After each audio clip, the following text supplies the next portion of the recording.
Joe Frazier's granddaughter, and they wanted to come and personally thank him for the respect and dignity he gave Joe Frazier on his show.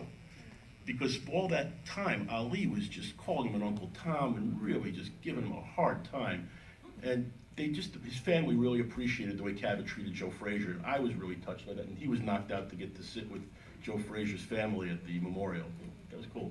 Well, naturally, Redneck America, much of which is still with us, as we know, was upset by his draft dodging. I think that's the first time I heard that phrase in World War II.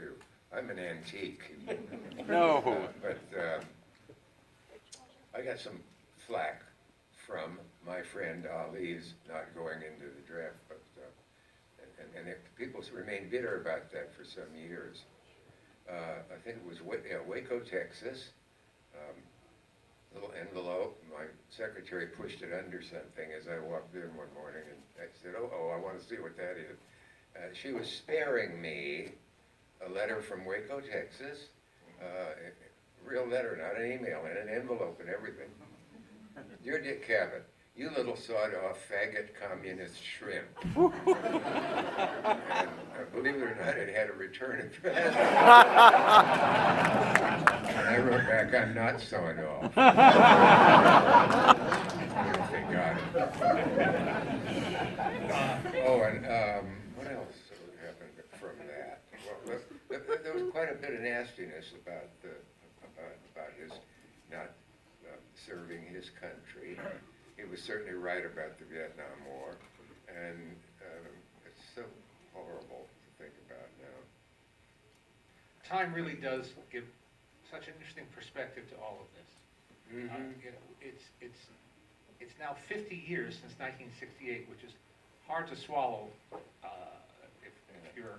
The 50th anniversary of the debut of the Dick Cavitt Show, by the way, just in a couple of months. I'm sure they've miscounted somehow. He started doing the show when he was 6. I'd have to be in my late 50s by now. It's funny, I watch myself, not totally surprisingly, I guess. It's a strange experience because my old shows are being run, as some of you are lucky enough to know, on the Decades Network for about a year now, 5 nights, 5 days a week. And I see these fabulous people that I'm sitting there with, and I kind of get into being the guy on the screen.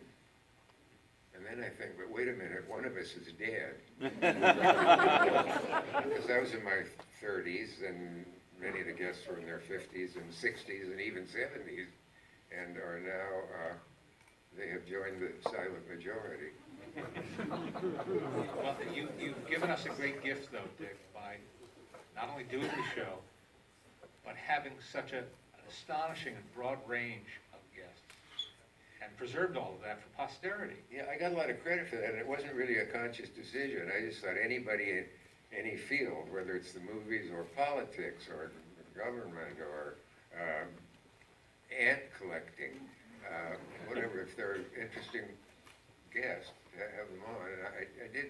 And I guess I had more politics, which always kept ABC nervous as hell and chewing their nails.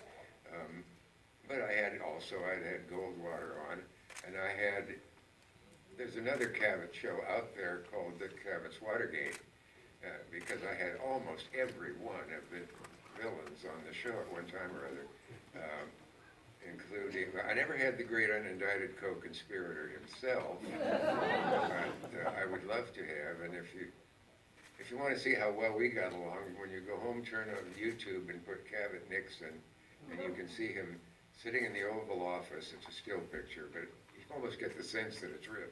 And the words appear, and you hear the words. They're from the Nixon tapes.